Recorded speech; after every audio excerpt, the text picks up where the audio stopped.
চাইলেই কি মার্কিন সব ঘাঁটি জ্বালিয়ে দিতে পারে ইরান? বর্তমানে ইরান নিজেকে কূটনৈতিক, সামরিক ও পরমাণুর দিক থেকে এক প্রভাবশালী শক্তি হিসেবে গড়ে তুলেছে। মধ্যপ্রাচ্যের রাজনৈতিক অস্থিরতার পটভূমি ইরান এখন শুধু আঞ্চলিক প্রতিদ্বন্দ্বী নয়, বরং যুক্তরাষ্ট্রসহ বৈশ্বিক পরাশক্তিগুলোর জন্য এক বড় চ্যালেঞ্জ। বিশেষজ্ঞদের মতে ইরানের সামরিক অগ্রগতির মূল স্তম্ভ হল তার উন্নত ক্ষেপণাস্ত্র ও ড্রোন প্রযুক্তি। শাহেদ কামিকাজে ড্রোন ও খোররাম ক্ষেপণাস্ত্রের পাল্লা ৪,০০০ কিলোমিটার ছাড়িয়ে যাওয়ায় যুক্তরাষ্ট্রের মধ্যপ্রাচ্য ও ভারত মহাসাগরে অবস্থিত ঘাঁটিগুলো হুমকির মুখে পড়েছে। মাঠের অলরাউন্ডার আমি, আর ঘরের allrounder Tylox. Tylox toilet cleaner, clean মানেই টাইলক্স।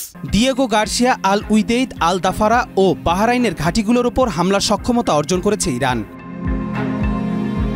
এদিকে পরমাণু কর্মসূচি ঘিরে ইরান ও পশ্চিমা বিশ্বের মধ্যে দীর্ঘদিন ধরে উত্তেজনা চলছে। ২০১৫ সালের চুক্তি থেকে যুক্তরাষ্ট্রের সরে যাওয়া ও ইরানের ইউরেনিয়াম সমৃদ্ধিকরণ ফের চালু করার ফলে পরিস্থিতি আরও জটিল হয়ে উঠেছে। ইরান স্পষ্ট করে দিয়েছে, প্রয়োজনে প্রতিরক্ষার অংশ হিসেবে পারমাণবিক শক্তিও ব্যবহৃত হতে পারে। সেই সঙ্গে ইরান মুসলিম দেশগুলোর মধ্যে ঐক্য গঠনের মাধ্যমে একটি প্রতিরোধ ফ্রন্ট করে তোলার প্রচেষ্টা চালাচ্ছে। ইয়েমেন, সিরিয়া ও ইরাকে তাদের রাজনৈতিক ও সামরিক প্রভাব এই কৌশলেরই অংশ।